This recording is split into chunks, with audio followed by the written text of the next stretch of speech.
All right, welcome to the Young Turks. Whole new week ahead for you guys. Happy Thanksgiving! Ho. I don't think you do ho on Thanksgiving. Plus, it's past. But you see my point. Cenk Uygur, Anna Kasparian with you.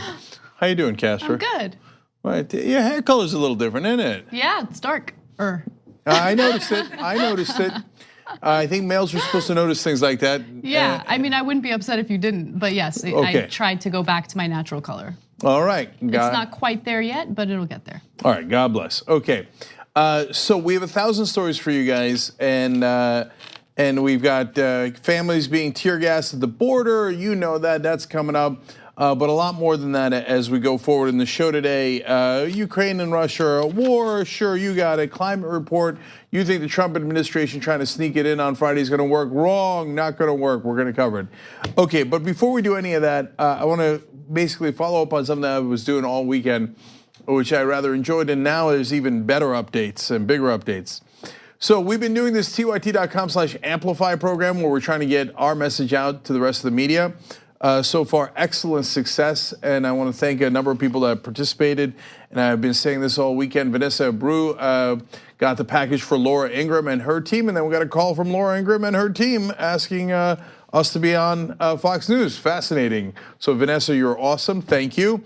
And then we also had Sean Christopher buy a package for Reliable Sources. Guess what? I was on Reliable Sources this weekend.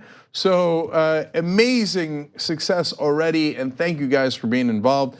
Of course, always impossible to tell if it's exactly because of that, but hey, we started the program and already this is rolling in and you guys are amazing. So I want to give you the latest updates since the last one I did on Sunday. Jared DeSafi bought a package for CBS this morning. So their morning show will get Young Turks membership, including Gayle King, best friend of Oprah Winfrey, Norah O'Donnell, and so many others at that network will be getting TYT membership, which is awesome. And then today, Marie LaPosta bought a membership for Pod Save America. And since they do podcasts, I would rank them as among the most likely to use the Young Turks membership. So excellent purchase, Marie. Thank you. And of course, Marie, and all the others that participate, look, you help build Homo Progressives and you get the message out to others. It's a win-win, and we deeply appreciate it. And then later today, that was in the Pod Save America was in the morning, and a little bit later, The View, which was a giant package because they have a giant show with a huge staff, bought by an anonymous viewer of TYT. So The View, including Whoopi Goldberg and all the others, will now get Young Turks membership. So I look forward to them listening to that and hopefully at least understanding the progressive point of view. Now, here's a fun thing. We added some folks now to tyt.com/amplify. So Hardball with Chris Matthews. Well, given what they have, some of the segments they've done in the past, I think they could be helped with a membership to a progressive outlet. Look, you know, we're perfectly aware, and we've been honest with you guys about it. Do we know that Chris Matthews is going to open up the package and start listening every day? Of course we don't know for sure. Of course we don't know, right? On the other end, is there a chance? Yeah, because we'll be sending it to him. And is it possible that it's not Chris Matthews, but 2, 3, 4 people on his staff?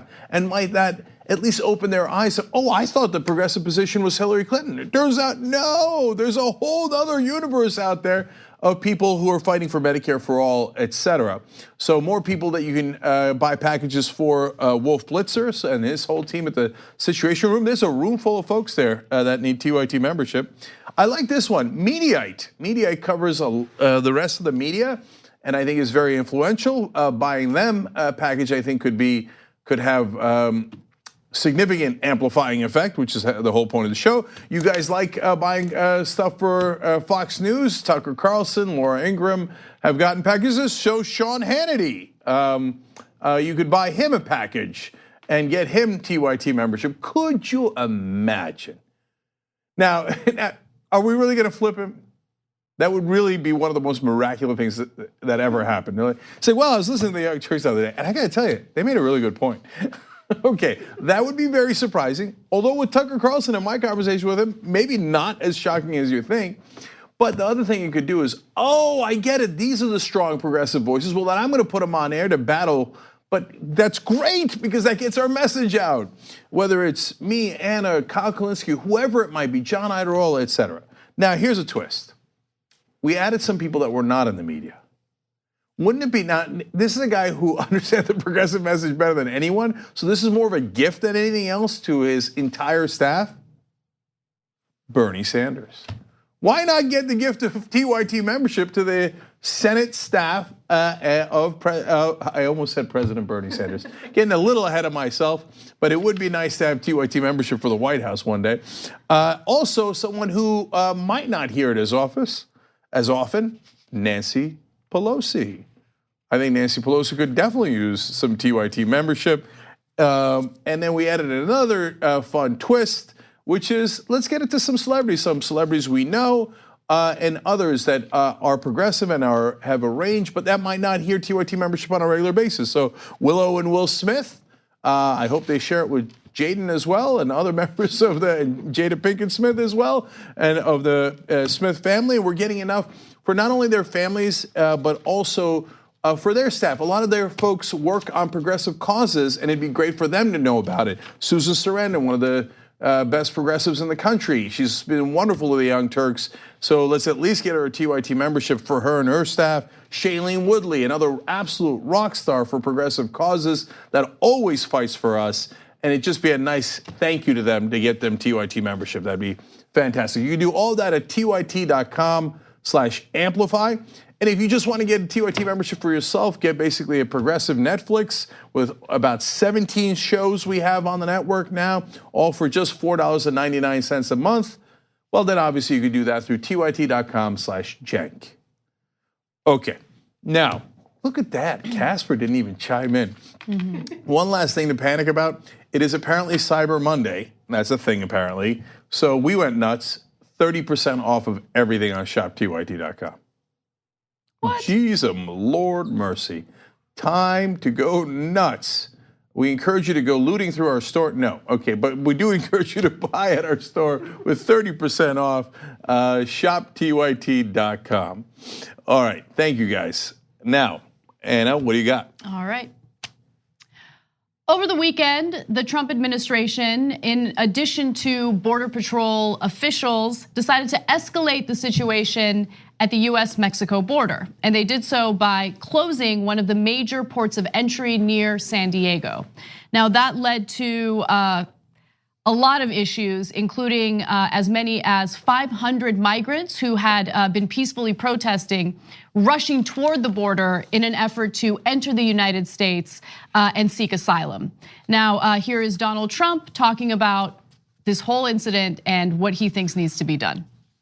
If we find that it's uncontrollable, Josh, if we find that it gets to a level where we are going to lose control or where people are going to start getting hurt, we will close entry into the country for a period of time until we can get it under control. To the entire border? The whole border. I mean, the whole border. We're going to either have a border or we're not. And when they lose control of the border on the Mexico side, we just close the border. And they're not coming through. We're not letting criminals into our country. Got to come in legally. So I just want to be as clear as possible with you guys. The port of entry is literally the legal way of entering the country and seeking asylum. These are not individuals who are attempting to enter the country illegally. We've known about the migrant caravan for how long now? And so they were planning on going through the port of entry, seeking asylum that way, and going through the legal process to enter the United States. But the Trump administration decided to shut down the border. And even though it's being reported as something else, what really happened was Trump claimed that he had some sort of agreement with Mexican officials. And the agreement stated that Mexico would hold asylum seekers in their country until our immigration judges can get to them and make a decision as to whether or not they would be granted asylum.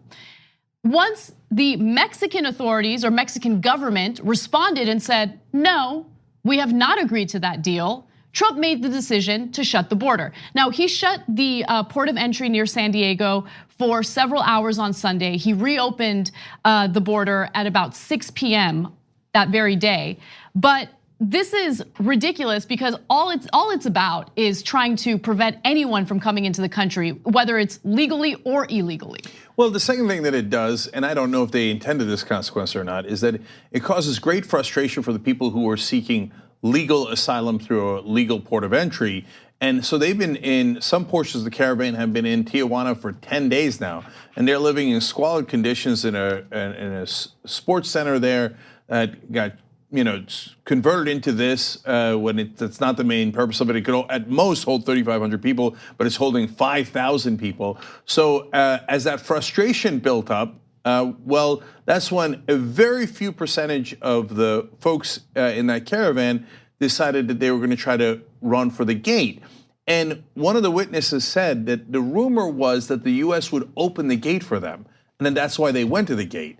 And instead, they got tear gassed. Yeah, these are supposedly the criminals that Trump's talking about. The real criminal here is unfortunately the person who's leading the country who refuses to follow the rule of law. We have laws pertaining to asylum seekers, and he doesn't respect those laws, and he will do anything and everything possible to prevent them from going through the legal process of seeking asylum. Okay, again, the port of entry is the exact way that these asylum seekers can legally enter the country. And again, Trump doesn't want that to happen. Now, with that said, as Cenk mentioned, some of these migrants attempted to rush the gate, and they were met by violence by US authorities and also Mexican authorities. So we're gonna show you a few videos kind of giving you a sense of what this chaotic scene was like. And again, the violence was only escalated because of Trump's decision to shut the port of entry down. Take a look.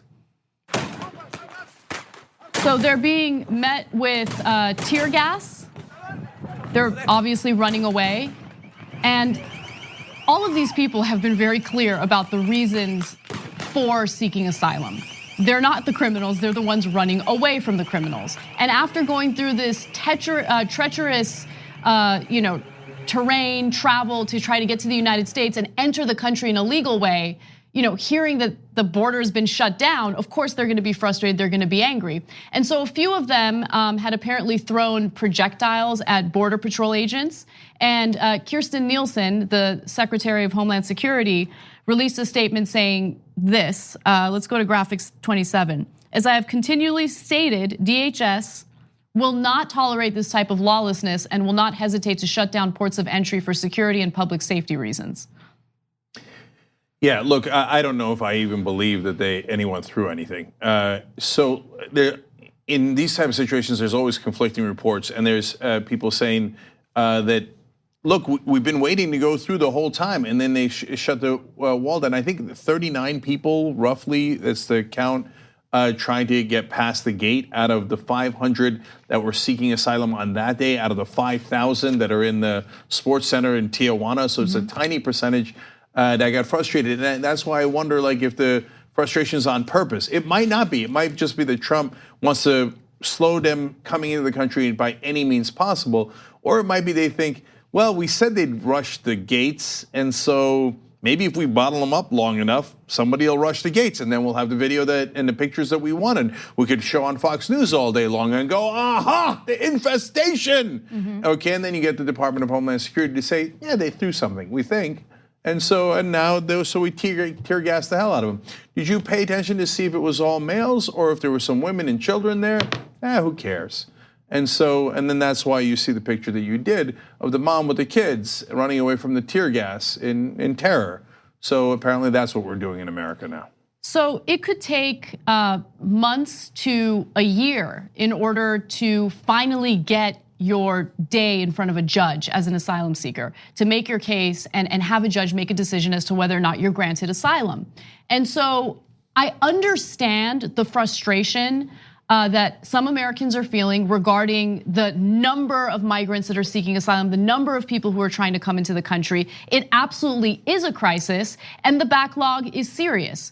But again, we keep trying to deal with the symptoms of a larger problem. Why are there so many asylum seekers? Why are they trying to come into the United States, and why are they seeking refuge here?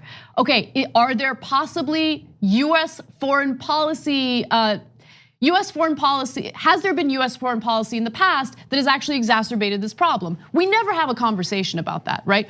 The drug war, how is it helping cartels and gangs in Central American countries thrive? Is there something that we can do to take the power away from them so they're not as powerful as they are in these countries like Honduras, for instance? What can we do as Americans, and what can politicians do as leaders to help alleviate this problem so people aren't rushing into the United States seeking safety?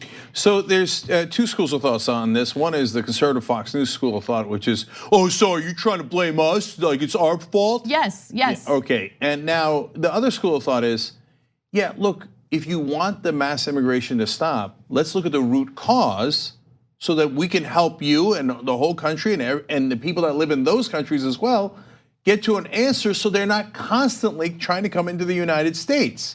So one thing would be, hey, if there was less violence in their home countries, not only would they have less reason to flee, but they'd have less reason to ask for legitimate legal asylum because their lives are in danger in their own country. What is causing the most amount of violence in their country? That is indisputable.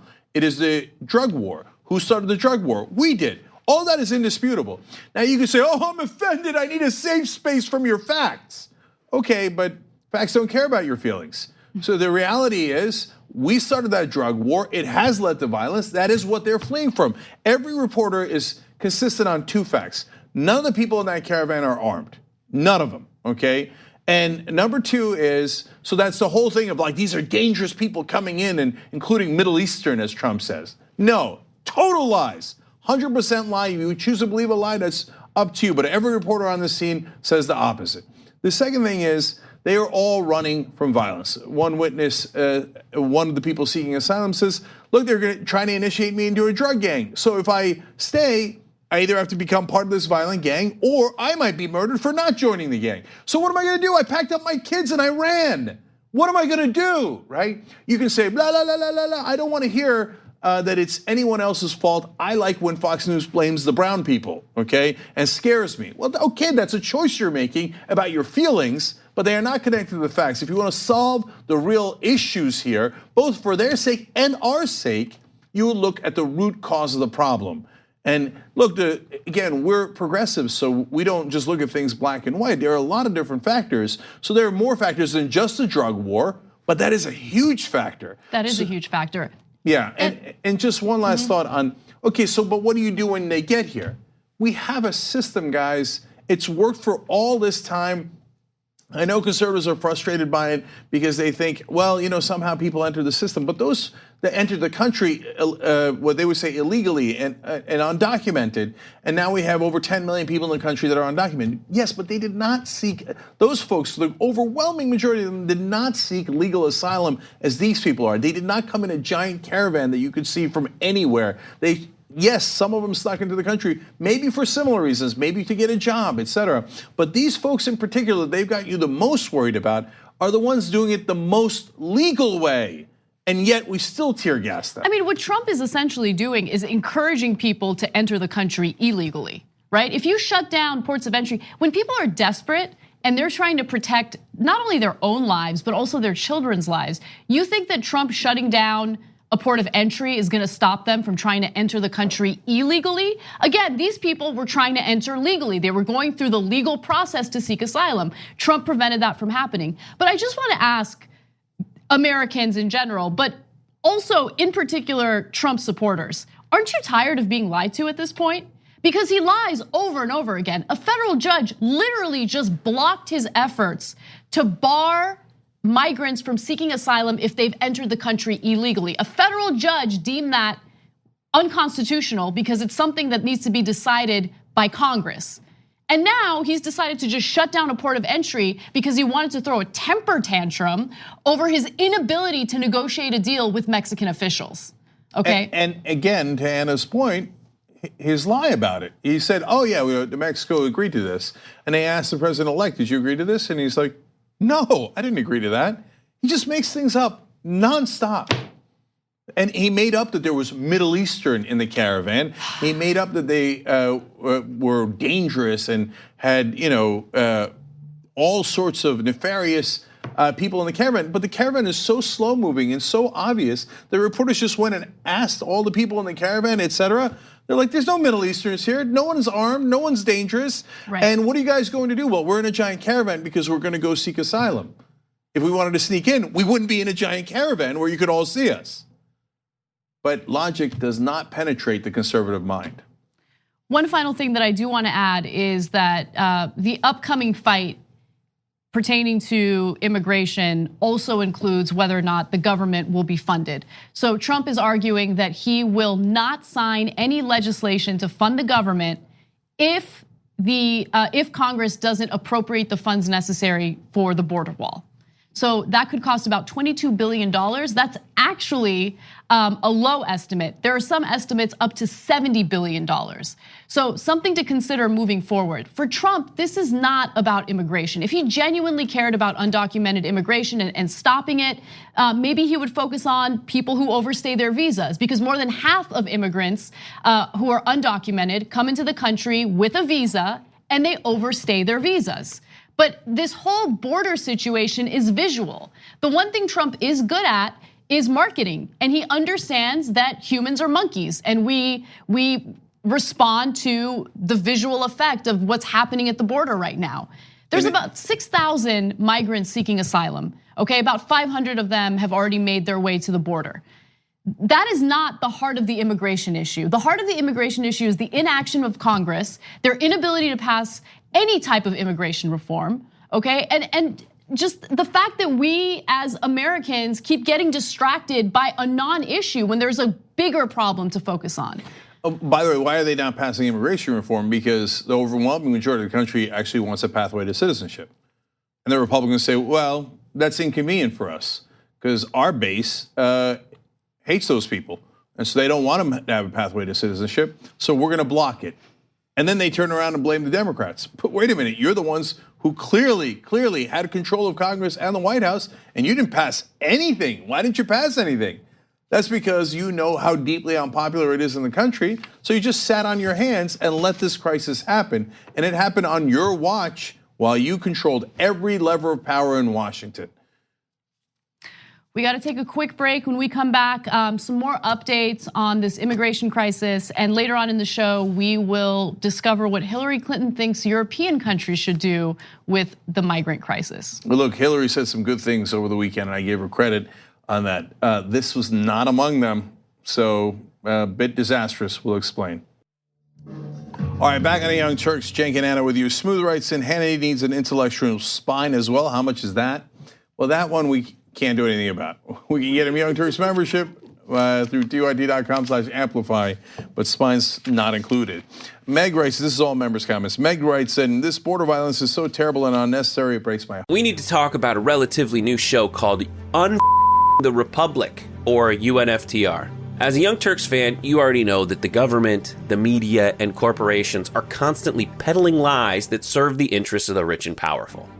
But now there's a podcast dedicated to unraveling those lies, debunking the conventional wisdom. In each episode of the Republic, or UNFTR, the host delves into a different historical episode or topic that's generally misunderstood or purposely obfuscated by the so-called powers that be, featuring in-depth research, razor-sharp commentary, and just the right amount of vulgarity.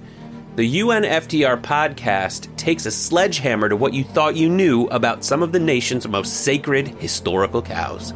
But don't just take my word for it. The New York Times described UNFTR as consistently compelling and educational, aiming to challenge conventional wisdom and upend the historical narratives that were taught in school. For as the great philosopher Yoda once put it, you must unlearn what you have learned. And that's true whether you're in Jedi training or you're uprooting and exposing all the propaganda and disinformation you've been fed over the course of your lifetime. So search for UNFTR in your podcast app today and get ready to get informed, angered, and entertained all at the same time.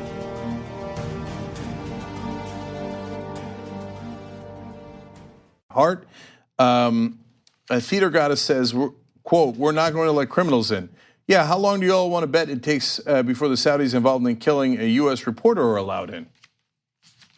So you can dismember someone, that's okay? But trying to get your kids into the country in a legal way, not okay. We got to tear gas you. I wonder if Trump's going to tear gas Mohammed bin Salman the next time he sees him. T. George 1971 says, so first America ripped children from their parents. Now America is tear gassing children. Not so much a shining city on a hill as a dumpster fire, blighting the international landscape. So unfortunately, a true and powerful analogy. Joseph says there's been a massive drought in Central America, exacerbated by climate change too. If people think that this is a lot of refugees, wait until climate change makes the tropics uninhabitable. There will be millions more. Yes, that's another great point. And again, conservative heads explode. They're like, oh, it seems like you're blaming us. Well, goddamn it, just think for a second. What is causing the problems? But they don't want to. They want a simple world where they can just blame the others and feel better about themselves while not solving the problem at all. Great points, Joseph. Thank you for bringing that up. Last one is from YouTube Super Chat. Mikhail Pradia writes in, how about we add Bill Maher and Chelsea Handler to that celebrity list? They can definitely get on the left side of history. That's an interesting point, and we will consider that. Thank you for the suggestion. It's a very good suggestion, and I forgot to read a name for you guys. Rosaria Dawson, another wonderful progressive, is also on the list at tyt.com/amplify. Okay, Anna, what's next? All right. During the Thanksgiving break, Politico reported that the Trump administration was involved in a fiery debate regarding whether or not US military could use lethal force at the US-Mexico border. Now, this was in response to Trump's political stunt prior to the midterm elections taking place, where he sent 5,000 US troops to the border in order to respond to migrants who were seeking asylum. Now, the whole idea was that these asylum seekers were violent and dangerous and that Border Patrol agents needed extra protection from the US military. But as I had mentioned, the US military is barred from using lethal force while on US soil. In fact, there is a very specific law about that, stating that the US military cannot act as a law enforcement agency on US soil. So cabinet officials get together and they get into a fiery debate with Trump pushing to allow the military to use lethal force. John Kelly, his chief of staff, and Kirstjen Nielsen, the Homeland Security secretary, both brought up the unconstitutionality of imposing this type of order. And Trump didn't care. He pushed for it. And eventually Kelly and Nielsen agreed to sign the order. And now, if Kirstjen Nielsen tells the US military that they can use lethal force at the border, they will be able to do so. Now, whether or not this is going to be challenged in the courts, we'll see. But again, legal experts do say that this is unconstitutional. Look, Trump has no boundaries and he has no sense at all. And he thinks he's being a tough guy. First of all, deeply immoral, deeply illegal, unconstitutional, the list goes on. But also, I mean, when it comes to human lives, it feels a little gross to even talk about politics, but he's doing it for political reasons, and hence we have to analyze that. It would be terrible politics for him. Yeah, I get it. His base is vicious. But even so, even for the deplorables, if they shoot and kill people at the border, and then you got pictures and videos of dead people at the border, my God, they shoot women and children.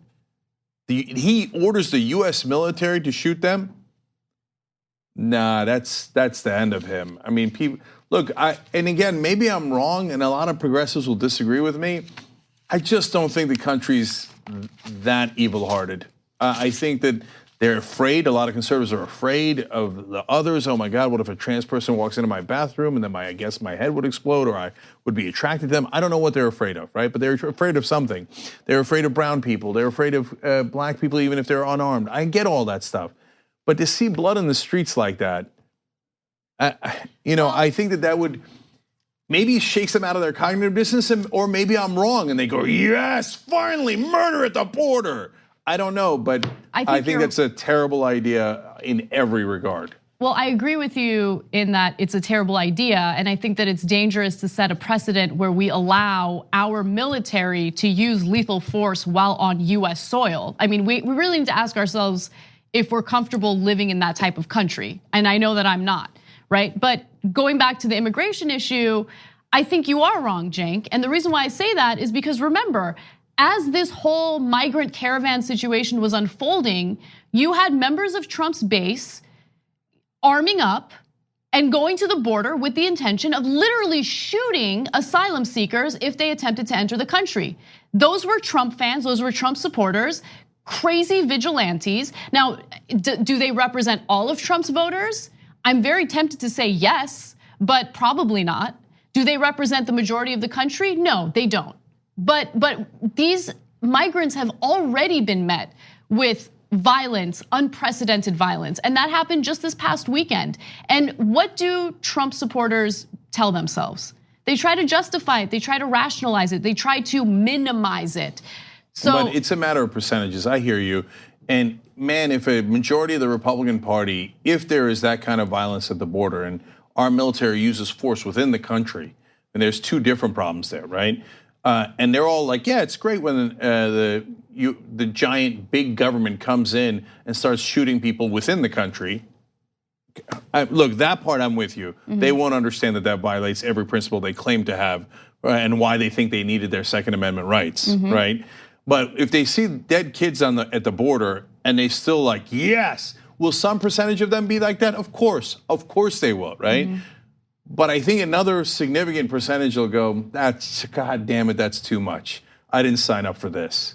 But we'll see. And look, but maybe the most important part of the story, even though those two elements are gigantic, is how fascism creeps in. He gives an unconstitutional order. They resist in the beginning, but then they make justifications. Well, I do like my power, and well, I could maybe provide a check on Donald Trump if I'm still here. But if I don't follow this order, I'll be gone, and maybe he'll have a more unstable person and will be in worse shape. All those pretty little lies they tell themselves. Meanwhile, you're not much of a check on Donald Trump if you allow him to take that kind of unconstitutional action and have the military start, shooting from inside our borders. Then why were you there? I mean, that defeats the whole point of providing a check on Donald Trump. You guys aren't going to do a check on Donald Trump, okay? Mm-hmm. You're going to let him run roughshod. And once this stuff settles in, if there is not an incredible, I don't mean a public outcry, we've seen that 1,000 different times, but consequences in the voting booth, then you got to say, well, we got to get the monsters out. Otherwise, fascism becomes accepted and we start shooting people like this at the border. And I also want to make note of what an unbelievable coward John Kelly is.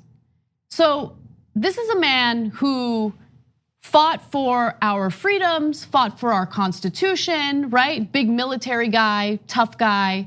And everyone had high hopes that he would serve as a check or a balance to Trump, because he doesn't believe in the Constitution. Trump has been abundantly clear about how he doesn't believe in the Constitution. He doesn't believe in the rule of law. He doesn't respect the way our government works. But John Kelly has not served as a check on Donald Trump. In fact, what has John Kelly really done? I mean, he gets a little bit of pushback from Trump and then he goes ahead and caves or concedes to anything and everything Trump wants. When Politico first reported that story, I was frustrated with Kirstjen Nielsen because she wants power so badly that she'll let Trump, yell at her, talk down to her, have her implement policies that she seems to have an issue with, but she'll implement them anyway because she loves that power, she wants to stay in that position. But John Kelly, what was it really worth it for you to go out there and fight for your country? Because you could be fighting for your country right now when it matters the most, and he's not doing it. Those are tough words, and they're absolutely correct. So look, H.R. McMaster, another retired general, was the national security advisor for Bush. In another story that came out over the weekend, Bush apparently told the prime minister of Iraq, hey, we'd like your oil. Hey, we helped liberate you, so I want to take your oil now. I want to take your natural resources that belongs to the Iraqi people. I don't care, give it to me. And everyone in the room was apparently horrified. H.R. McMaster, though, had the spine to tell the president, that's inappropriate. That'll make us an international pariah if people think we're stealing their natural resources, and that's why we use the United States military in the first place, not to do good in the world, but to steal their oil. Now, look, and in the way that he phrased it was not even as harsh as I just said, but he got that point across. Now, H.R. McMaster is no longer the national security advisor because the petulant child, Donald Joffrey Trump, does not like that and will immediately fire you. But hey, at least McMaster did the right thing and put a check on him. And you know what? We didn't take Iraq's oil. So McMaster at least did his job and said, not on my watch. John Kelly, Kirstjen Nielsen, everyone else at the White House right now says, yes, sir, absolutely, sir, on my watch, please proceed. They'll later write books, I guarantee it. They will later write books saying, oh, all the brave things I did that you didn't see in blocking bits and pieces of Donald Trump's agenda. Well, you didn't block enough of it, because here it is. I mean, if a retired general does not understand the gravity of using military troops inside the country, or understands it and signs off on it anyway, what happened on your watch? John Kelly, the reality is fascism began under your watch. Exactly. All right, moving on. Following the closure of a major port of entry in San Diego in order to prevent migrants from entering the country legally to seek asylum, a number of them attempted to rush the border and were met with violence. Now, Border Patrol agents used tear gas, and the effects were obvious based on the videos that were posted all over the place online. But Fox News wanted to minimize the severity of that situation as a way of justifying it and making it seem as though it really wasn't as bad as it seemed. It's not so terrible that Border Patrol agents are using tear gas against women and children who are fleeing violence from their own countries. Now, Border Patrol Foundation President Ronald Colburn is one of those people who's trying to justify all of this and minimize how terrible it is. So let's hear what he has to say. They fired the tear gas. Is that warranted? Absolutely, and to clarify, the type of deterrent being used is OC pepper spray. It's literally water, pepper, with a small amount of alcohol for evaporation purposes. It's natural. You could actually put it on your nachos and eat it. So it's a good way of deterring people. Oh, that's great. So I would like the opportunity to spray that tear gas or supposedly pepper spray all over his face, because it's natural. It's probably good for your skin, you know? Maybe it'll help out with that situation you got going on. Why don't we go ahead and spray your face with that natural product that you think isn't that big of a deal? I like how he also sprinkled in a little bit of racism along with the horrific ode to violence that he had. Well, you could put it on your nachos. That would be fine. To Anna's point, and I don't want any of this to happen because we're not monsters like the people on the right wing. Just a rhetorical question back at him, given what he's saying. What if we put that stuff on your food? My guess is you would say, oh, left-wing mob. I can't believe it, what mobsters they are. And look, you guys need a safe space when someone protests you at a restaurant, when someone talks to you at a restaurant. And then you talk about, well, we're just giving them a little bit of pepper with their nachos, as in reality, you're tear gassing men, women, and children. Well, that's awfully convenient, right? So they are, man. They get a kick out of this, some in the right wing. They look at this, and for them, that's like porn to them. And so I'm not surprised that guy said that. He'll say much worse. And Fox News will eat it up. They're like, ooh, that was good. Bring him back. The audience really loved what a vicious racist that guy was. That's wonderful. Let's bring him back. Yeah, the propaganda coming from Fox News, I mean, it makes me embarrassed, honestly, to be an American, to be associated with people like this, to justify using tear gas against people who are fleeing violence in their own countries. Like, I get the frustration, again, when it comes to immigration, the inaction by Congress, the backlog at the border when it comes to these asylum seekers. I understand all of that, and we need to find solutions to all of that. Using violence against them, not the solution that I'm looking for. Last thing on this, you know, on the show, we always talk about what if the shoe was on the other foot. So, hey, don't go to Tucker Carlson's house. You wouldn't like it if they went to Elizabeth Warren's house, et cetera, right? That's because we try to be decent people and think about, hey, no matter what the situation is, right wing or left wing, let's see if this is the right thing to do or not. For those guys, though, they never consider that other people are humans and that they could empathize with. So when we do that rhetorical trick that Anna just did, you say, okay, what if we tear gas you? He'd be like, how dare you? Why? Because he's a person. He's a human. Of course you can't tear gas him. That would be monstrous. And if the government did it, they'd be jackbooted thugs and he'd have to grab his weapon and try to kill the government officials who tear gassed him, right? But when you do it to Latin Americans at the border, I hope they enjoyed it with their nachos. So, because they're not really humans, he doesn't care about them. That's how they view the world. And it's really profoundly disturbing. We got to take a break. When we come back, Hillary Clinton and her advice to European countries who have taken in large numbers of refugees. Her advice is terrible. I'll give you that little teaser. And later on, Trump is outraged over an accurate 60 Minutes piece over his child separation policy. We hope you're enjoying this free clip from the Young Turks. If you want to get the whole show and more exclusive content while supporting independent media, become a member at tyt.com/join today. In the meantime, enjoy this free segment.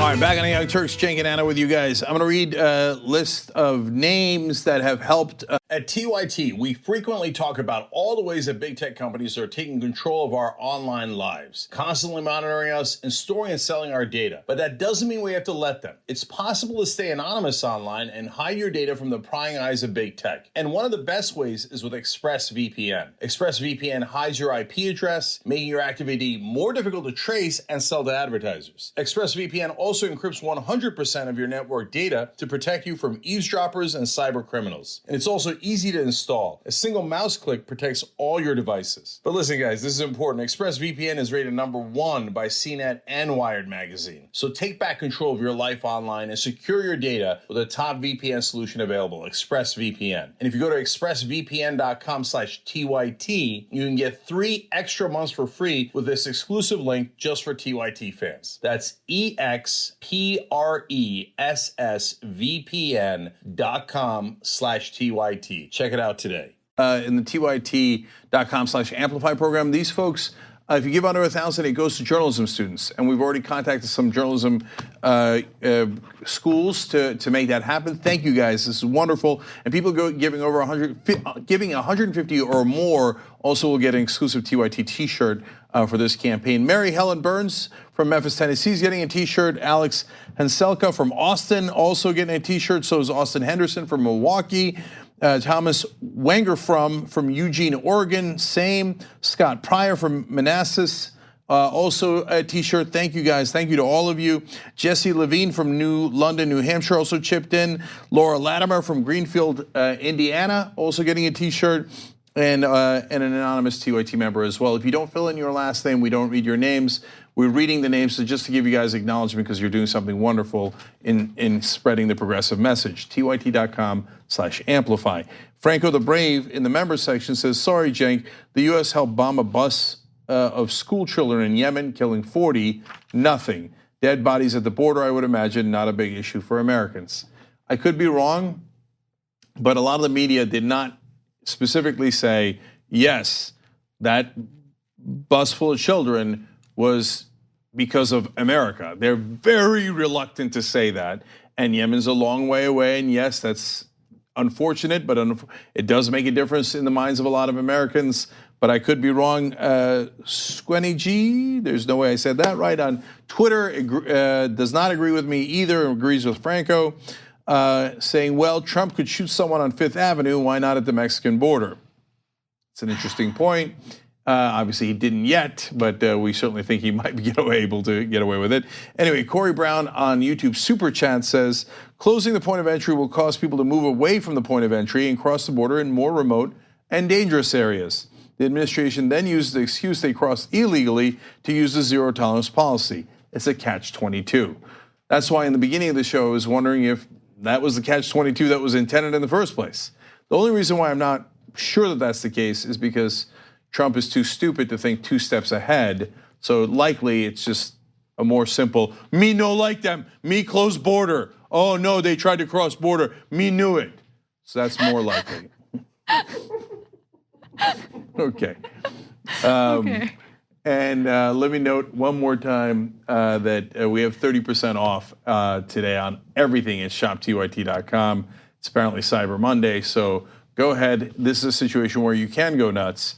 get everything you can at shoptyt.com. This is the perfect day for it, and the last probably big sale like this we'll have. So that's as big a sale as I've ever seen us have.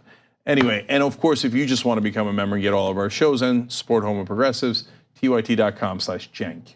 Okay? All right, what's next, Anna? The United States now has a record number of child migrants in detention. These are minors who were either unaccompanied or who were separated from their parents as they approached the border. And 14,000 of them are currently in US custody, and it's all because of Donald Trump's ridiculous, draconian anti-immigration policies. Now, with that said, over the weekend, 60 Minutes aired a great piece regarding how the Trump administration didn't even notify the Department of Homeland Security about its implementation of the zero tolerance policy. In fact, the Civil Rights and Civil Liberties, the Officer for Civil Rights and Civil Liberties for the Department of Homeland Security, right before this was all implemented, spoke to 60 Minutes and told them about how disastrous this was and how his services weren't even needed because the administration didn't really care to do things correctly, including keeping track of where the parents were and where the kids were. Take a look.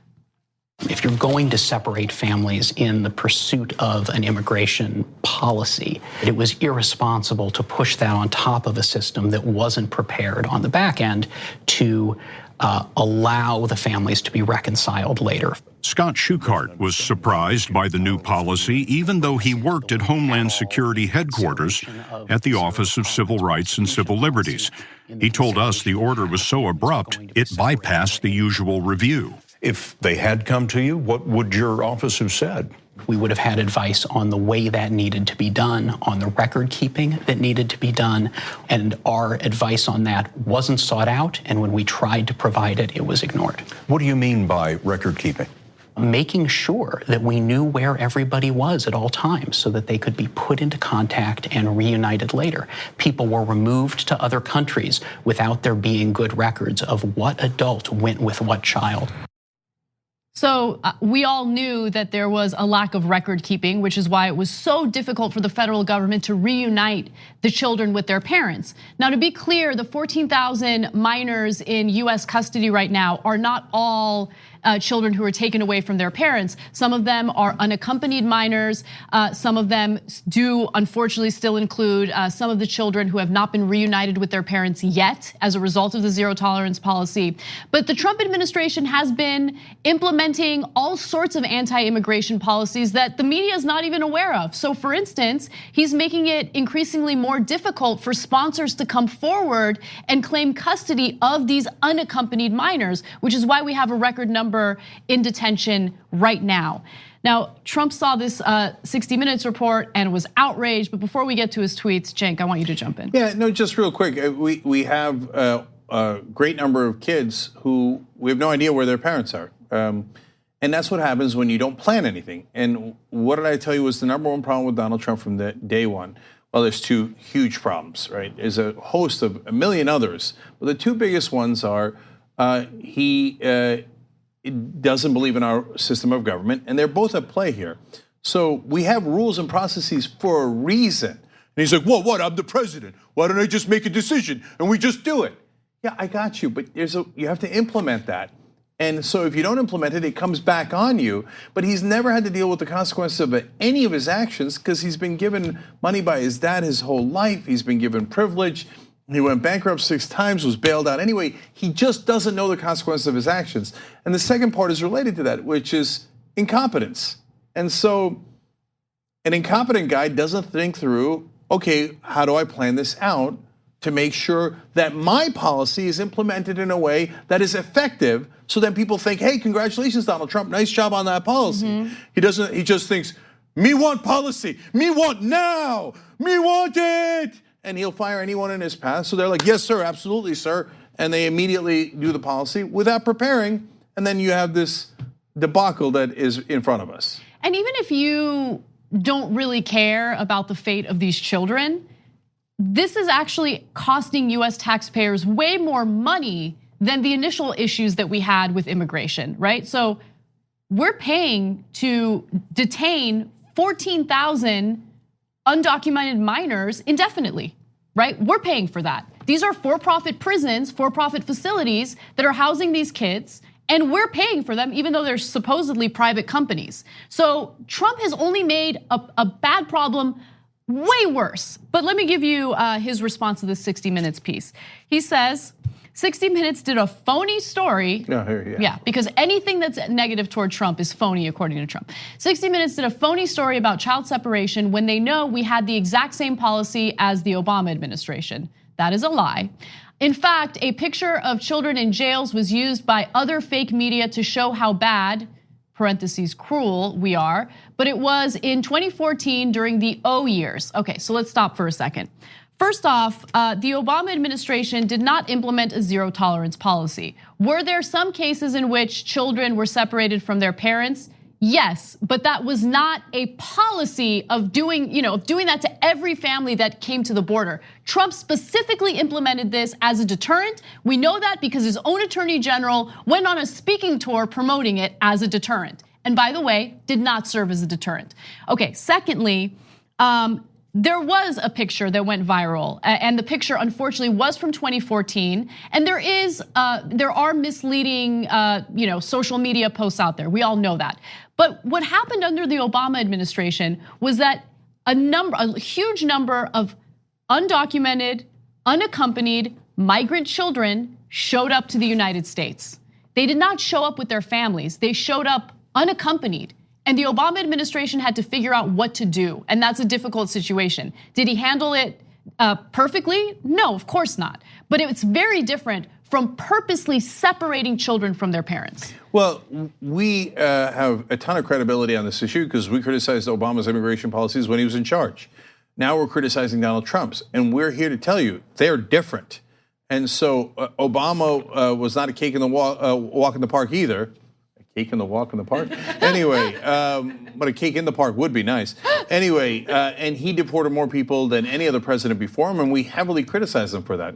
But he did not rip children away from their parents on a regular basis because of a policy decision that he made. That was a significant difference, and one that Trump made and bragged about in the beginning until he got a lot of blowback on it, and all of a sudden now he's hiding behind Obama, pretending that he had the same policy.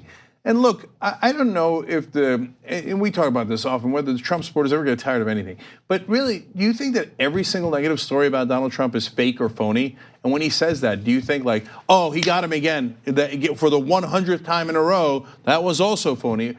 Or do you secretly think, yeah, those are just negative stories about Donald Trump and he doesn't like it, and he calls it phony to attack them? You know that, right? I think that in your heart of hearts, you definitely know that. So the person who's being phony is Donald Trump, knowingly lying about those news reports. And I just want to read you the rest of his tweet to show you how he's knowingly lying, because the rest of his tweet says, I tried to keep them together. No, you didn't, not remotely close. But the problem is when you do that, the vast numbers of additional people storm the border. That makes no sense. First of all, you did not try to keep them together. Again, your own attorney general on multiple occasions mentioned the implementation of this policy as a deterrent. So you didn't try to keep them together, you actively tried to separate them. And secondly, like your reasoning behind separating them makes no sense. What do you mean? You think that people are gonna storm the border if you keep families together? People are still storming the border. People were still storming the border even after you implemented that policy. So yeah, what happened to the genius idea that would work? Anyway, look, we've seen the MAGA guys and we went to the Trump rallies and they're on tape excusing it and going, yeah, of course children should be taken away from their parents. It's the parents' fault. Are you now going to turn around and say, no, Trump never meant to do that? After you already defended it and thought it was a great idea? Again, they just don't care about logic. They just like, yeah, it was great when Trump ripped the families apart. Now it's great that he's pretending that he didn't. Yeah. All right, whatever. Live in that world. That's a weird, scary, dark place. Enjoy the upside down. Yeah. Moving on to Hillary Clinton and her interview with The Guardian. The The European Union has been coping with an influx of refugees, and many of these countries have actually decided to take in large numbers of migrants who are seeking safety. Now, Hillary Clinton, during a recent interview with The Guardian, was very much concerned that taking in too many migrants could lead to additional right-wing populism. And she talked about that a little bit in the context of the United States and how Donald Trump won. Now, to give you an idea of the numbers behind mass migration, more than 1 million migrants and refugees arrived to the European Union in 2015 alone.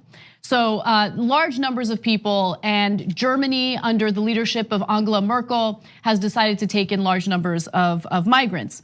Now, here's what Hillary Clinton has to say about that. Quote, I think Europe needs to get a handle on migration because that is what lit the flame, meaning right-wing populism in places like the United States. She continues to say, I admire the very generous and compassionate approaches that were taken, particularly by leaders like Angela Merkel, but I think it is fair to say Europe has done its part and must send a very clear message. We are not going to be able to continue to provide refuge and support, because if we don't deal with the migration issue, it will continue to roil the body politic. So, people have divergent opinions on Hillary Clinton based on the past. And so they either say stay in the woods forever, or, oh, it's wonderful that her strong voice is out there fighting for issues we care about. Yes, there are people who actually believe that. My opinion is based on what she says. I know, that's crazy, right?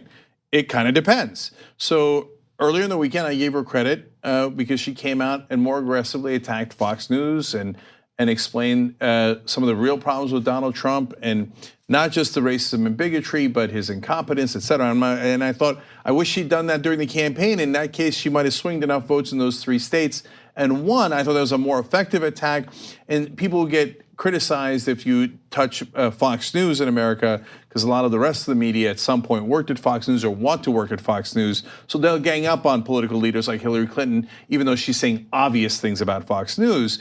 But to me, I think that's good, and I give her credit for that. These comments are not good. And look, we give you the full context. She did say Merkel was wonderful and compassionate for doing it. So keep that in mind as well. Having said that, I'm going to say something really harsh here because I think it merits it. That sounded like Steve Bannon a little bit. So Steve Bannon says, hey, that's these storms of people coming in and we got to put an end to it, and otherwise they're going to take over Europe. And he then celebrates the unleashing of right-wing populism. She is worried about the unleashing of right-wing populism. To be fair to her, she of course does not support Bannon's political ends, right? But it's the same middle sentence, and that is disconcerting.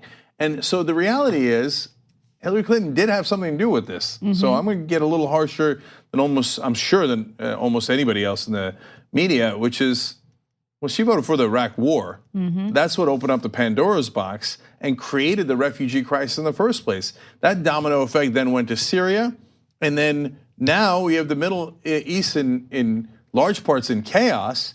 And then when her actions led to those consequences, her answer is now to close the borders?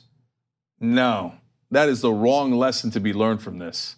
Right, and so on one hand, I understand her reasoning behind her statements. I do not agree with them, to be clear, because there is a rise in right-wing populism, and we're seeing it all over the place. I mean, Brazil just elected Jair Bolsonaro, who's a disaster, and he, fancies himself as the Brazilian version of Trump. And so asking ourselves why this right-wing populism is happening in the first place is important. And I do believe that there are people who are afraid of the others, and they're afraid of the refugees, and they've bought into the anti-refugee propaganda.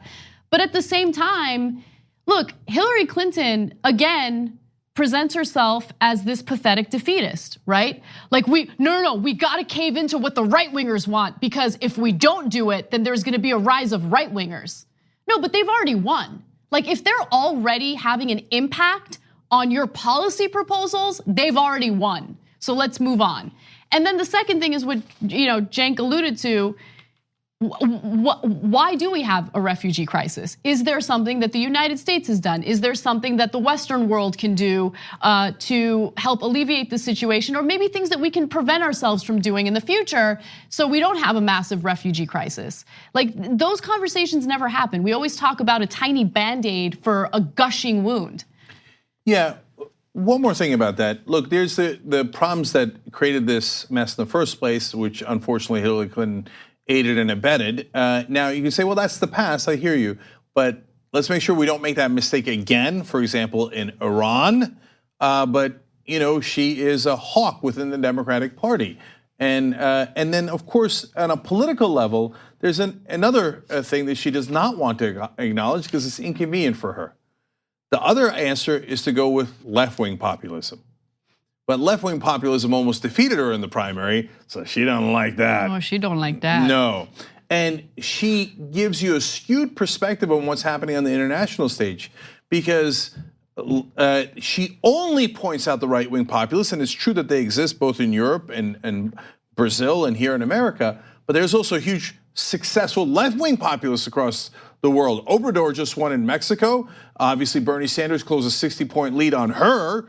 And that was near miraculous fashion with almost no name recognition. Jeremy Corbyn closed a 20-point lead in 1 month and nearly won the elections in the UK. So and then in other parts of Europe, huge left-wing populism in places like Greece, etc. Now, the reality is that is the correct answer to right-wing populism. Not, hey, everybody bow your heads to the establishment, let's go back to trusting the elites. No, that's never gonna work. That actually aids and abets right-wing populism more than any immigration policy.